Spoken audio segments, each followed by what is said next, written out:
right, you're back listening to Geek Vice, the official podcast of I Cannot Look at Facebook Until All This Tragedy Clears Off the News.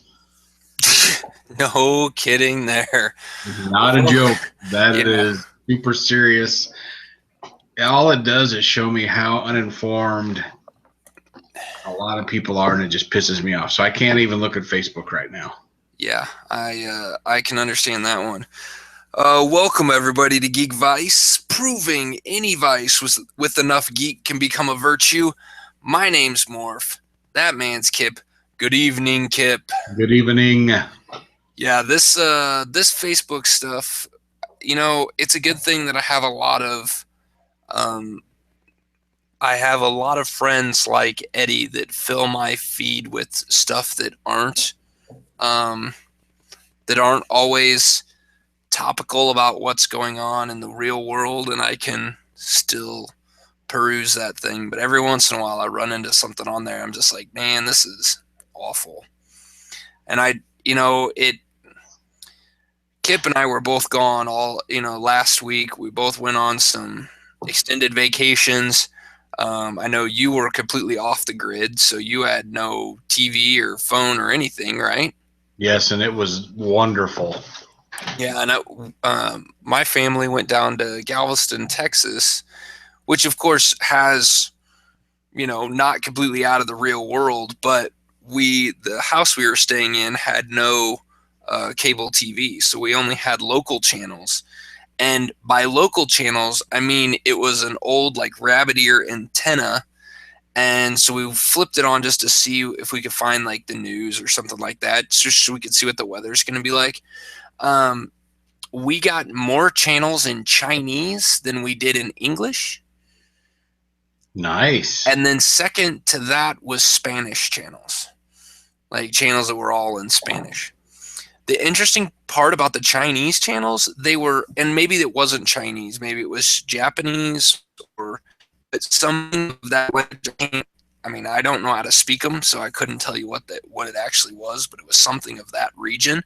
And their subtitles was in something else of that region. So it was like we were picking up Japanese words or Japanese sound with Chinese words, maybe, So you were listening to a language you couldn't understand that was translated by a language you couldn't read. Yep, exactly. Oh, that works out great. And I was really surprised that we got. I mean, this wasn't a cable channel. This was just something being picked up by rabbit ears. So I have no idea what it was. Or one of them I know was like a QVC or Home Shopping Network channel, because you could just tell by watching it. That's what they were doing, was trying to sell you something. But other than that, so we really didn't get any news, and our cell phones worked fine, but we weren't, by the end of the day, we were exhausted from just all our vacation stuff that we were doing during the day. So, but how was your trip being off the grid completely? I was completely off the grid. We went camping and fishing, and I had zero cell service. In fact, if you looked at my phone, it said no service, which was at first a little bit, I don't know, just didn't feel right. I kept pulling my phone out of my pocket and looking. Oh, no email. Oh, yeah, I don't have any service.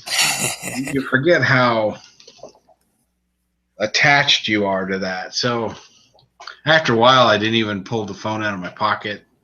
I left it on. I don't know, so I could use the camera for if we just accidentally caught a fish of any kind of size, I could take pictures of it. Right. And it was nice. I mean, it was me, my dad, and a friend of ours, and nobody got cell service. Nobody cared. After one day, completely used to not having any communication going on whatsoever. But it was hot, and we needed to get some more ice. So we went to a nearby town, and about halfway there, I picked up cell service, and my phone went bananas. So we got there Tuesday morning at 10 o'clock. We went to town Wednesday about noon. So about 26 hours had gone by. I had 108 emails. Oh, geez. I had like 10 text messages. And it's like, I've been gone a day. How in the hell? And everybody knew I was out of cell range, but I kept getting text messages, and some of them read like, "Where the hell are you at? You fall off the edge of the world?" Yeah. Remember when I told you there'd be no cell service? That means no cell service. But apparently that doesn't register. No, of course not. But it was nice. I mean, like I said, it took a minute to get used to not being in constant contact. Yeah. But once you got used to it, it was like, oh yeah, this is the way life used to be for me before cell phones. And it was nice. I must admit, I enjoyed it. And then when, like I said, on our way to town, I got cell service and my phone blew up. You know, I of course looked to see what the emails were, and then instantly I was like, I regret this decision to look at my emails. So I just pretty much shut it off at that point. You know, work emails and stuff like that. Oh, yeah. You know, I'm on vacation. I don't need to be looking at this crap. So as soon as we got done in town and headed back towards the campsite and lost cell service, I felt much better. Because I was kind of worried my phone was going to ring and it was going to be somebody from work asking me a question, but nope, I got lucky. Yeah. Yeah. You know, I brought my laptop from work home with the idea that, you know, not that I was going to take it with me on my trip, but we were going to come back. We were going to get back. The plan was to get back on Friday. And so we'd have the weekend to recuperate, get everything put back, get back on schedule, and then get back in our routines, and then be able to go to work on Monday and not be dragging ass too much. And we ended up driving straight back on Thursday. So we ended up getting back at 11 p.m. Thursday night. And so on Friday, we had the full day to do basically whatever we want. And I'm like, you know what? I should really turn on my laptop and see what I've missed at work and see what kind of, you know, mess I'm going to be walking into on Monday. But then we got busy goofing off with the kids, and the kids were, the neighbor kids came over and were jumping on the trampoline with the sprinkler underneath it because it was hot. And the adults were sitting out on the deck having some drinks and having a good time in the afternoon. And so it's like, you know what? And I just never turned it on. And then when I thought about it later that night, and I was like, you know what? Nope, not worth it. Didn't do it. Walked into work, you know, being cold turkey, no connection, nothing. Hadn't seen anything from work, and it really wasn't too bad. I was kind of glad. So you don't regret getting a head start? No, it really wasn't too bad. And part of it is our work. You know, my work right now is a little slower than normal, but they're threatening to. They're threatening that we're going to actually have to do a lot of work here coming up in the next month to 2 months. So, I guess I'll just take the slow time while we got it before we get ramped up and then slaughtered with too much work. Absolutely. Yeah, I'm proud of you for not getting on the computer and checking. Like I said, if my phone wouldn't have blown up, I wouldn't have looked. Yeah. But I did. I didn't answer anything back, but I looked at it and went, okay, I got to deal with that Monday. Yep, got to deal with that Monday. Yeah. But yeah, it didn't let it ruin my weekend or anything. Like you, I came back on Friday. I got back Friday late afternoon, and so Saturday and Sunday was doing laundry, sleeping as much as I possibly could, because you do not sleep a lot when you camp. Right. Yeah. It's a different deal. I mean, we had a thunderstorm roll through one night, so the light show and everything was pretty cool. But the nice part about it is it cooled everything off. because it was blistering hot there until Yeah. that moment. I believe that. Yeah, It wasn't exactly cool in Texas either, but that's I pretty can't normal, imagine. I guess. But Can't imagine. the sad thing is, down in Texas, it was, okay, we're in Galveston, Texas, so we're on an island in the Gulf of Mexico is basically what Galveston is. And so, it was hot and you'd go outside and you didn't have to do too much before you started sweating. But when I came back up here to the Kansas City area and on Saturday even, here I was doing I needed to get some yard work stuff done. I'm like, man, I can barely work. I'm dripping with so much sweat. I'm like, I don't think it was this hot in Texas. Like, it just seemed to be so much hotter up here this weekend. And I don't know, summer's here, I guess. Well, welcome to Kansas weather. Well, the beauty of being down there by, well, I guess the Gulf, not really the ocean, but the Gulf, is you get a breeze coming off that water, and it actually makes a difference. Yeah.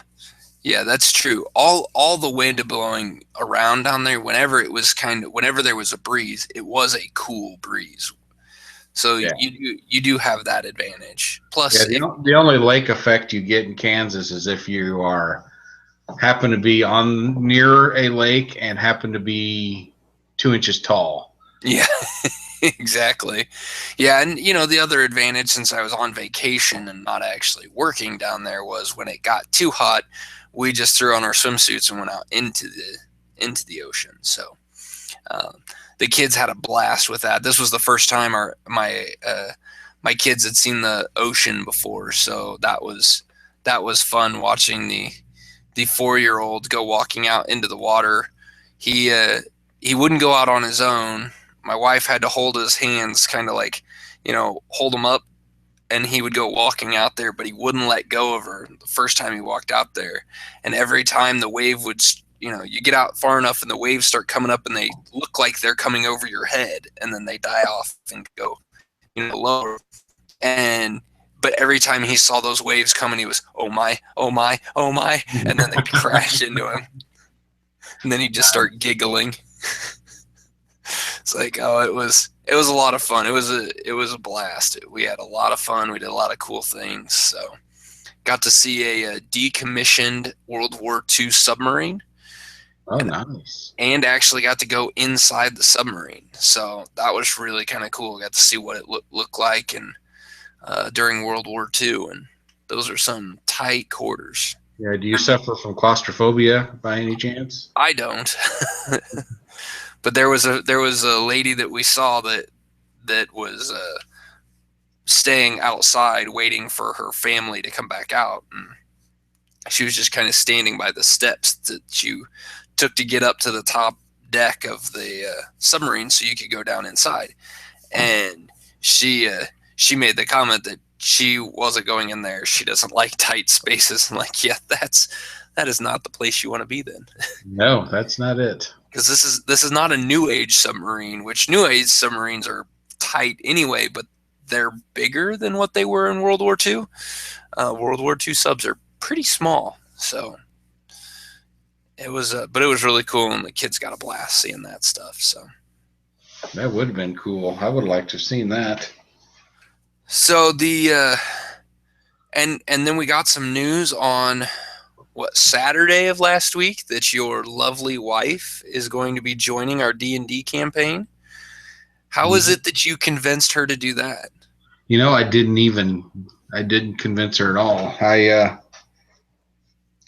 set up my character, and then I had my first session with you guys, and I came home and told her all about it, and she's like, I kind of would like to play again. All right, that's fine. And then I just kind of let it go. And the next day she's like, no, I really do want to play again. It's like, okay. So I sent the DM a message saying, if you got room, got one more that would like to join us. And basically her whole thing was she liked her character from the Pathfinder game so much. Right. She was just hoping she could just, recycle that character, which you cannot do. Because I can't remember what levels we were at with those things. We were pretty high, though. Yeah. I mean, we weren't in the 20s by any mean, but we were up there. Yeah, we were up there. So, and her character from the Pathfinder was a half elf sorcerer? Yeah, I think so. I think that's right. So now her new character is a dragonborn sorcerer. So Which at is least going to be funny. which you know had to make it slightly different by going dragonborn instead of half elf, but that's fine. She had a good time setting it up. The character's name is Sabina. Nice. Yeah. So Well, and you know what's going to be fun about this character? Did you tell her at all about the bad guys that we're going up against? yeah, So you told her that one of the people that you want to kill is a dragonborn, yes, and that we're going after the name of the campaign is Tyranny of Dragons. yep, See, that's going to be awesome because when we played the Pathfinder one, I always gave her character crap. Like I gave it crap, I just gave her crap because it's fun to give your wife crap. And so now I'm going to be able to do it even so much more. yeah, yeah. I'm curious to see how her character gets brought in since the bad guys are dragonborn. So Yeah. that's going to be interesting in itself. Um, there's the spell casting and all that's a little bit different. So she did, to her credit, go a little bit different from the spells than what she did before. But yeah, this could be fascinating. So she's a sorcerer added to a group that only had one meat shield, me. So no healing. Yeah, we have everybody's ranged. We have one person. We have a paladin who can actually has the spell Cure Wounds, so he can cast Cure Wounds like a couple times. And we're gonna have to pretty much live off of healing potions. So, and he can kind of be a meat shield. He actually told me, this is my friend Scott, who I've talked about on here before, has never played D&D, and we like to give him crap for it. He's the paladin who climbed on the roof and threw javelins at people. But he has decided that we have given him so much crap for climbing on the roof to get away from the fight that in the our next session, he's going to go full on suicidal and just like be out in the middle of everything. And the best part about it is he thinks he's going to die. And I think he's going to realize by doing this that he is not going to die. He has a high armor class and he has a crap ton of hit points for as low level as we are. He's going to be just fine, but he doesn't quite, he's never played before. So he's got to come to this realization, and, we all have to go through it in our first session, our understanding of what our character can actually do. Yeah. And, so it's going to be fun to see. And we're supposed to be getting together on this Saturday. Yeah. So. Well, I really hope when the battle starts, he yells out, "Leroy Jenkins!" and he goes running into the battle. Yeah, there's a very good possibility of him doing that because he's that kind of a guy. So it'll be fun. It's going to be a lot of fun getting another person in there. We'll have a pretty big party now, so if one person can't make it, then we'll be able to get back on a little bit regular schedule, and if one person doesn't make it, we can cover for that person. So yeah, that's cool. I'm curious. I want to get into a fight because the only session I've sat in on was a seek information kind of a quest. So yeah, I didn't get to bash any skulls. So I'm looking forward to doing that. Plus, I took the Totem of the Eagle. Ooh, Totem of the Eagle. because in Pathfinder there was bunches of times where in a battle it just took me too long to get where I needed to be. Okay.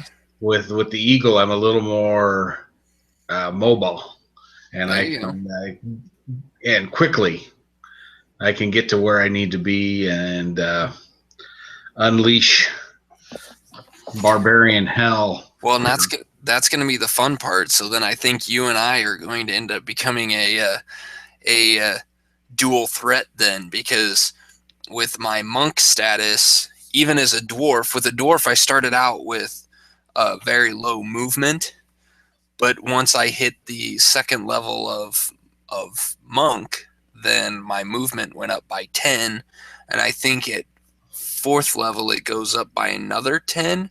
So I can actually, and then using my chi point, I can actually use a spell called Step of the Wind, which will actually, um, Brad, our DM, corrected me in the last or a couple sessions ago that my Step of the Wind can actually make me move 4 times my speed in one turn.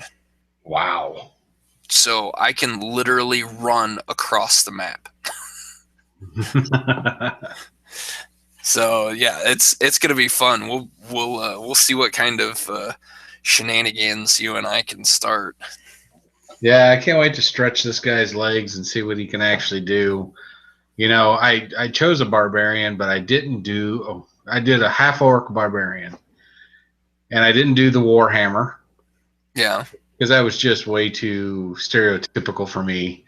So he's got a great sword, and so I'm just curious to see how it all works out because I took certain aspects of him that were kind of counter to what he is yeah, because he was raised by elves for a while. right, So kind of curious to see what this does to his character, especially in combat.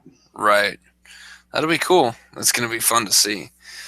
Well, speaking of Dungeons and Dragons, you know, there was a Humble Bundle, which I talk about a lot on here, actually does book sales as well. And sometimes they do comic books on there. A lot of the times they're from IDW, but there's a few others. And usually they're off of a theme or maybe they're all from one company. Well, a while back they did one that was Dungeons and Dragons books.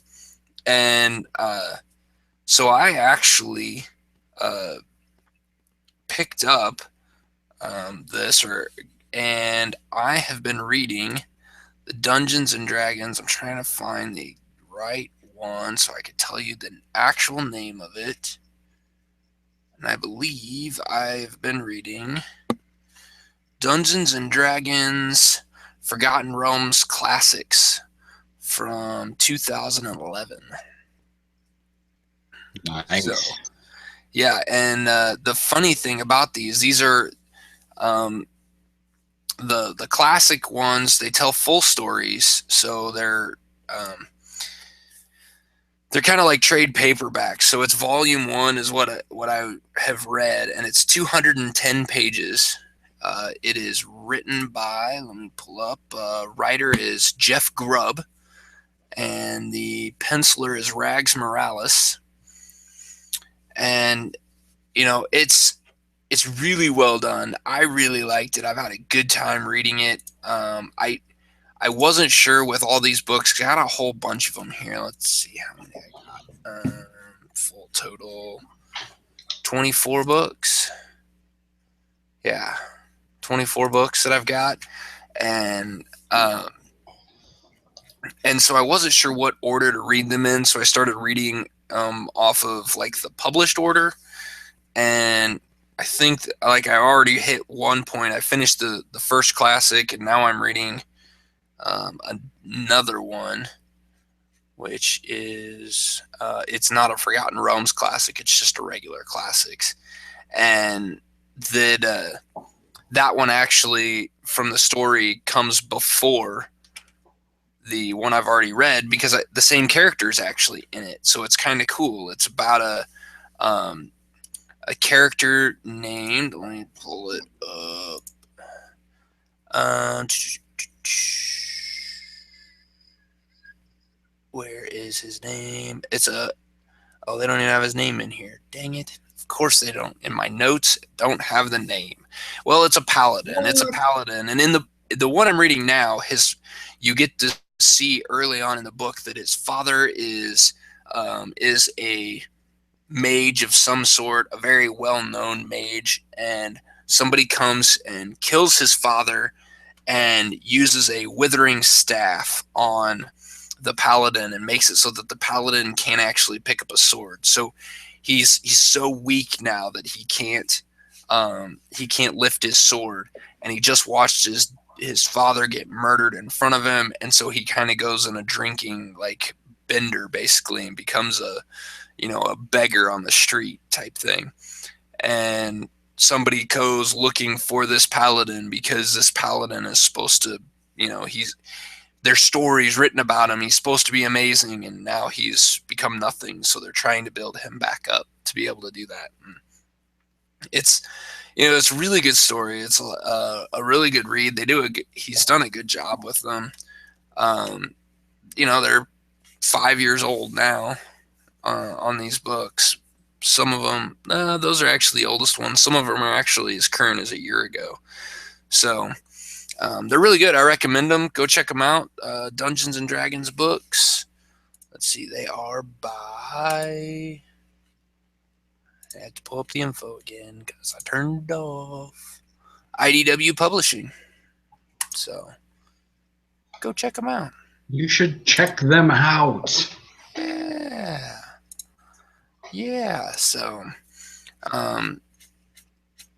go check them out. They're long books, so you can get them in. I actually feel like I'm reading a novel because I read 210 pages while I was gone on vacation. So, it's good. It's good. Well, you had to go on vacation just so you had time to read comics. That's pretty good. Yeah, and of course I didn't catch up on the stuff that I need to get caught up on. I'm reading old books, so you know what? I've decided I will catch up on what's actually going on in the comic world when I want to catch up on them. When I finally get done reading all these other books that I've had and not read. So I'm reading stories that are already complete. Enough of the ongoing stuff. I'm going with stories that I have an end to them so I can enjoy a beginning, middle, and end. That's crazy talk, man. That's just total crazy talk. I know it. But, so the other thing that I had to do over this vacation was, like I said before, was a 13-hour drive to get to where we were going. So that's a 13-hour drive with minimal stops. When you start putting stops in there, we split the trip down to Galveston in 2 days. So we still had to entertain the kids. My kids are 4 and 7. And, I was worried that the car ride was just going to be miserable. And it really, surprisingly, it wasn't too bad. The kids had a good time. We do have a portable DVD player, which, we did end up hooking up and letting them watch a bunch of movies. They watched movies like The Incredible Mr. Limpet, watched Escape from Planet Earth, even Willy Wonka and the Chocolate Factory, watched a couple of Mighty Ducks movies. But one of the movies that they have absolutely loved and they watched it twice on the trip, is The Sandlot. Classic movie right there. A classic kids movie, if I do say so myself. You're killing me, Smalls. I love it. And the best part was when we've watched this before with them a couple times before this trip. And it was kind of funny because we didn't even realize it, but one of my youngest teachers, that's the response she uses to the kids whenever they're not listening to her is, "You're killing me, Smalls." And so when the youngest one heard that on the movie, he just like grinned from ear to ear and just started laughing, and we didn't actually realize why until the next day when we took him to daycare. But it got me thinking, when my kids are in the back seat and they're reenacting the insult game back and forth, where they're, calling each other butt sniffers and you play ball like a girl, and then they both go, oh, it's just hilarious listening to them do this in the back seat of the car. But it got me thinking that movies like The Sandlot was a great movie when it came out. It's still been a good movie. It's got rewatchability.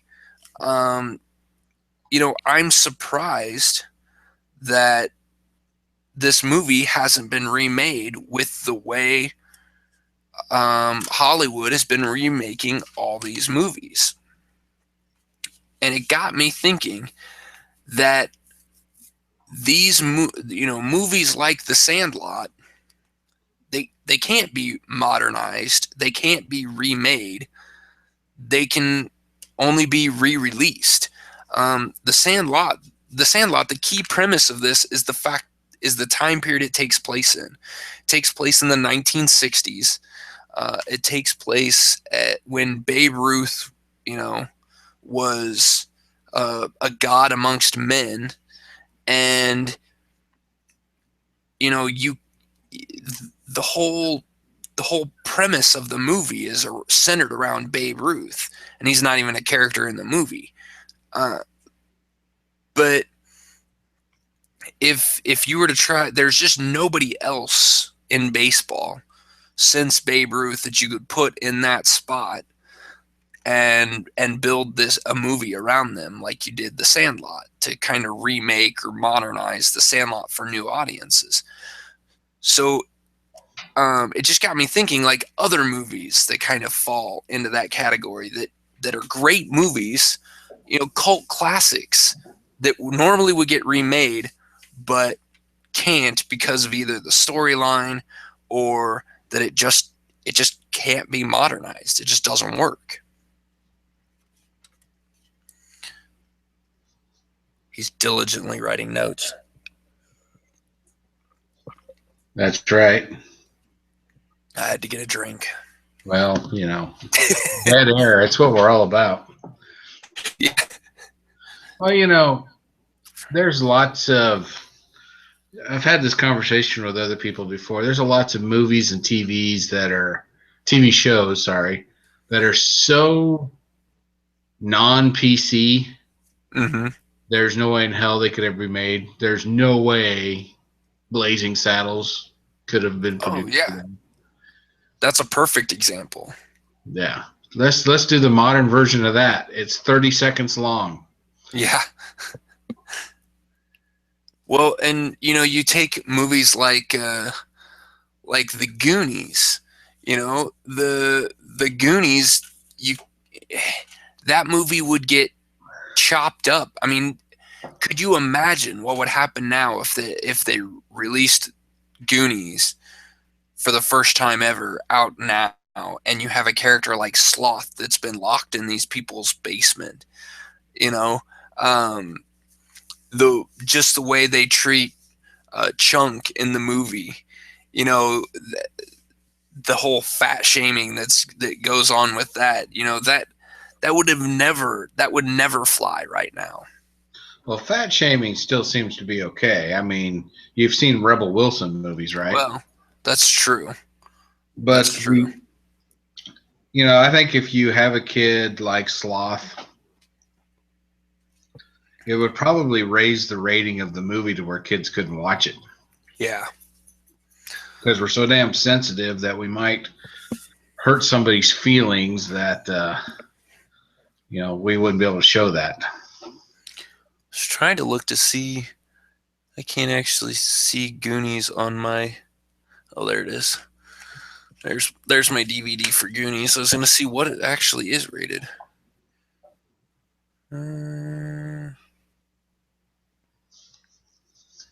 Is it not G? PG. Oh, it's PG. PG. But it would, I think it would be PG-13 now if it was released. Yeah. At least. And probably even the same thing with The Sandlot.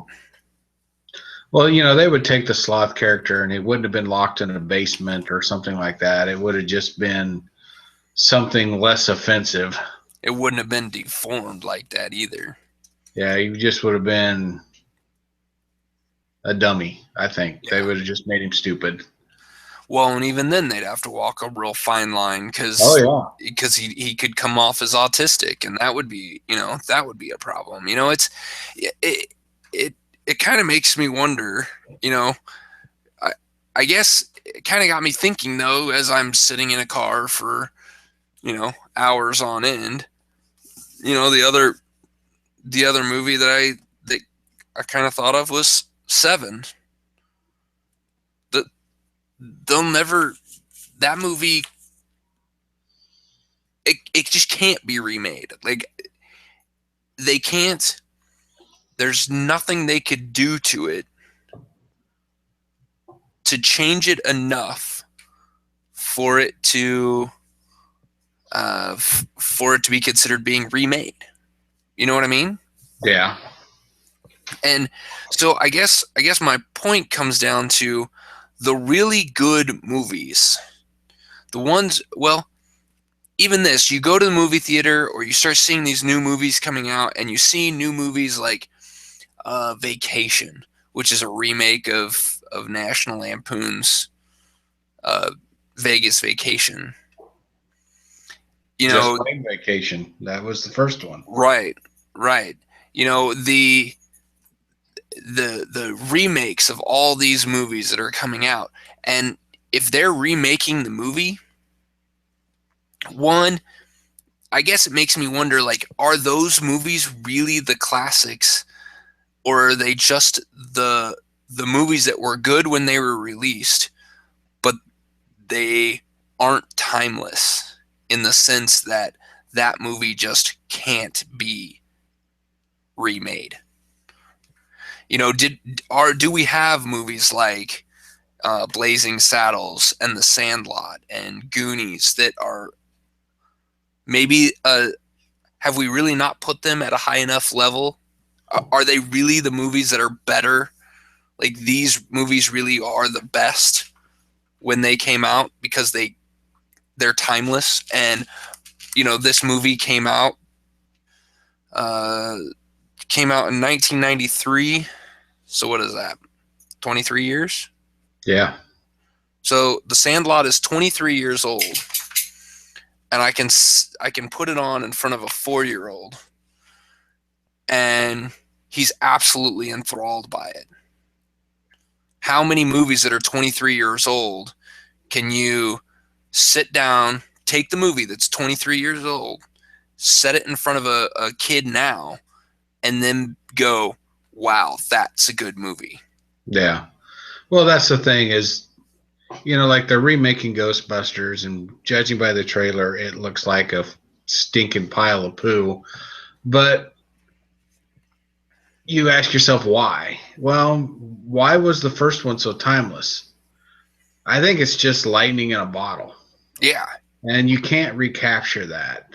You can try, which obviously they did, and I think that movie's going to be miserable. But, they had Bill Murray, Dan Aykroyd. It was just perfect for the time. Mm-hmm. It's not going to be over. It wasn't over CGI'd because that didn't exist. It wasn't the stupid toilet humor that the new Ghostbusters film seems to be full of, judging by the trailer. Yeah. Different sensibilities, different actors, different writers, just a different time. We're not as innocent as we were in 1985 when Ghostbusters came out, or whatever year that came out. And it's hard to recapture that magic. Yeah, you can try to put a fresh coat of paint on it and make it modern, but you're trying to make lightning in a bottle happen twice. I mean, a good example of this is Star Wars. Mm-hmm. That first Star Wars movie came out in 1977. is the special effects and all that just so fantastic? No. They were handcuffed by what they were able to do. In fact, they had to invent the methods that they used to make that movie, but people were blown away in 1977. Because it's held in such high esteem, people can sit down and watch it today and still be kind of like, yeah, this is a classic. This has rewatchability, even 40 years later. Mm-hmm. They made episodes 1, 2, and 3 trying to modernize it, and they failed completely. And I think it's because the sensibilities were different. They're like, hey, we've got all this ability to do whatever we want CGI wise, and the movies suffered for it. The writing was horrible. George Lucas, thank you very much. I like the idea behind the stories, but some of the acting was horrible. You could have taken Jake Lloyd, the young Anakin Skywalker, and replaced him with a cardboard cutout and just set him up in scenes, and you wouldn't have noticed. The CGI overran to make it look like what happened in the past was more technical, more technology advanced than what happened in episode 4. It's like, did we take a step backwards? Hollywood fucked that all up. Yeah. So you can't take. We need original ideas. So if you are going to take a movie like The Goonies, you can't remake that movie. Yeah. You have to take the idea behind it and maybe like they did with Vacation. They didn't remake the movie Vacation. They remade a new telling of it, which is the son is now going on the pilgrimage his dad took him on when he was a kid. Right. Maybe with Goonies, you have to do the exact same thing. They're all grown up, and now they have kids, and the Goonies things are starting to happen to them. Right. Then maybe it does work, but you also have to be careful. There was an innocence to that film. Yeah. There was an innocence not only with the writing and where we were as a culture, but there was also an innocence with the special effects and things like that. I know that doesn't make a whole lot of sense, but they were limited. Now that we're not limited, I've seen movies where it's just out of control and it kind of kills the movie. Jupiter Ascending is a good example of that. Let's not, if you're going to redo it, retell it from another perspective and don't over stylize it. The movie is a classic because of the people, not the special effects. And I think a lot of retelling falls into that trap. It's like, wow, we can really kick butt with the special effects. Oh, we forgot to write a movie. Oh, well, we'll just keep going. Yeah, that seems to happen more often than not. Case in point, Michael Bay. Oh. I am curious about the new Teenage Mutant Ninja Turtles movie, though. This one actually looks good. Whoa, I just did a search for Goonies, and I got a Goonies 2 and Gremlins remake fast-tracked by Warner. What? See? You should have left well enough alone. Should have kept my mouth shut. Maybe I would have never found this. Well, the Goonies 2 was actually a video game, came out in 87. Oh, really? Well, now this thing went away. God damn it, I hate ads that pop up over the story that you're trying to read, and then the story is so small that you can't see it at all. Well, and this was actually this was posted on IMDb 2 years ago, so yeah, somebody probably thought they were going to get to do it, and then it. Yeah. Yeah, but look at the popularity! Holy cow! Yeah, that's a not good. No, but when you don't see a cast or anything associated with it, that's not a good sign. Yeah, exactly. But yeah, so that's what our thoughts are on movies. And don't make Goonies 2. That's a bad idea. Terrible. Bad idea. Don't make another Ghostbusters movie. Oh, too late. They did it anyway. Oh. Darn. So next week, well, this week that's going on right now, and if you're listening to us live, hello. If you're listening to us in the future, hello, future people. This week, this week is E3 for 2016. So we're I kind of follow our Facebook page because as I find more cool stuff about E3, I'm going to be putting it on our Facebook page. Like today, I put on there stuff about Bethesda's little conference type thing where they're showing off some gameplay for Dishonored 2, a new Quake game, Quake Champions, a game called Prey, which I don't really know much about. There's a VR something or another that's supposed to be coming out. Some Fallout 4 stuff. Some more Skyrim Special Edition.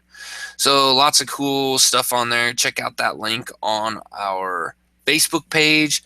And keep following us on Facebook at facebook.com/geekvice for more stuff about E3. And we will probably, next week, we'll probably at least spend part of the time talking about some of the cool things coming from E3.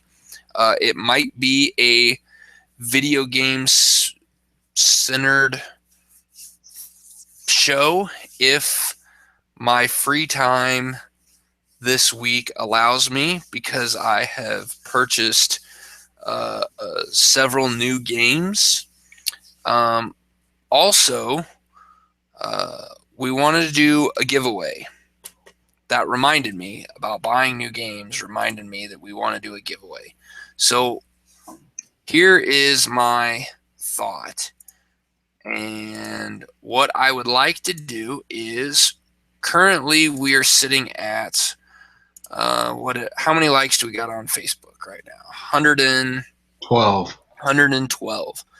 So once we hit 115 likes on Facebook, then we will do a drawing of the people who like our that have liked the Facebook page, and we will give away a game. So it'll be a random draw. So go like it. Go like our Facebook page. Also, if you think the odds of that are not good enough, we currently have 15 subscribers to our YouTube channel. If we hit 20 subscribers, I will do I will randomly pick one of those 20 subscribers from YouTube and give away a free game. What do you think about that? I think that's a grand idea. So somebody's got to play these games, since we know you don't have a ton of time. Well, and some of these games I actually already have. So these are games that I purchased a Humble Bundle that gave me a bunch of stuff. And I've got some games that either I'm not interested in playing or are ones that I already have. Like one of them is Tom Clancy's Splinter Cell Blacklist, which is a great game. I've already played it, beaten it, enjoyed the hell out of it. I've got another copy of this game that I would be more than happy to give away. We also have some games like Call of Juarez Gunslinger. We've got The Crew, Far Cry 3, for anyone who's a Far Cry 3 fan. I've got a ton of Rainbow Six games, lots of Tom Clancy games, Chaos Theory, End War, Ghost Recon Future Soldier, Rainbow Six 3, Rainbow Six Siege Multiplayer, Rainbow Six Vegas 2, all kinds of stuff. So lots of games out there. I've even got Splinter Cell Chaos Theory and Double Agent. So I've got a ton of games. I want to start giving them away. I feel bad that I have these games and nobody's playing them. So I want to give you games. So go like our Facebook page, go subscribe to us on YouTube, and I will contact you about a game that you want. I'll send you a list of all the games that I have, and you can pick one off of there. So first come, first serve. If you get whichever one gets to, what do we need? Facebook at 115. That's what you said. And so that's only 3 more likes there. And YouTube is 20 subscribers. That's only 5 more. And 1 out of 20 is really high, considering I'm pretty sure Kip and myself are both subscribers to the Geek Vice YouTube page. So we obviously aren't going to be eligible to win. So your odds are even higher. Go subscribe to Geek Vice on YouTube. That's an order. Do it. Do it now. So, and I also purchased XCOM 2 today. So it was on sale on Steam, so I purchased that. So I'm going to be trying to play some video games. Yeah, you've got your work cut out for you this week, and maybe, just maybe, we will see some, maybe a return of Geek Vice Gaming on our YouTube channel. So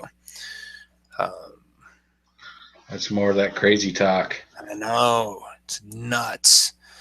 So other than that, I got nothing else. You got anything else you want to throw out there, Kip?